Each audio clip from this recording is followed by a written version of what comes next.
রাফিয়ানকে তার রাজ্যে ফিরতে ওয়েলকাম জানাতে হয় না। I am a rock star.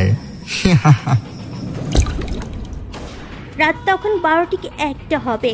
চারিদিকে নিস্তব্ধতা ছাড়িয়ে ঝিঝি পোকারা ডাকছে অবিরত, যা রাতের নিস্তব্ধতাকে আরও খানিকটা বাড়িয়ে দিয়েছে। দূরে কোনো জায়গা থেকে কয়েকটা শিয়ালের ডাক ভেসে আসছে। জঙ্গলে রাজত্ব করতে হলে আগে জঙ্গল সম্পর্কে ধারণা রাখতে হয়, না হলে শিয়াল কুকুরের দল মিলেই ছিঁড়ে খুঁড়ে খাবে। রাজার রাজ্যে রাজত্ব করতে হলে রাজার সম্পর্কে ধারণা রাখা দরকার।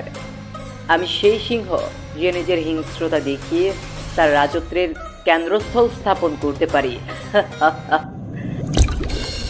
রইল আমি কেন ছবি দেখে ভয় পেয়েছি। তোদের একটা অন্ধকার জগতের কাহিনী শোনায়।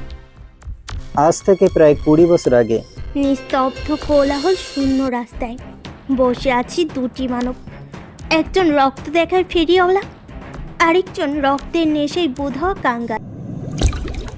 রাফিয়ানকে তার রাজ্যে ফিরতে ওয়েলকাম জানাতে হয় না, কারণ সে যেখানে যায় সেখানেই তার রাজত্ব কায়েম করে নেয়। এই রাফিয়ান শহরে অনেক আগেই রাজত্ব করেছি, তবে এখন ছুটি নিয়েছি ছোট ভাইদের হাতে দিয়ে। আমার হিংস্রতায় তোকে জ্বালিয়ে শেষ করে দেব। I am a rock star.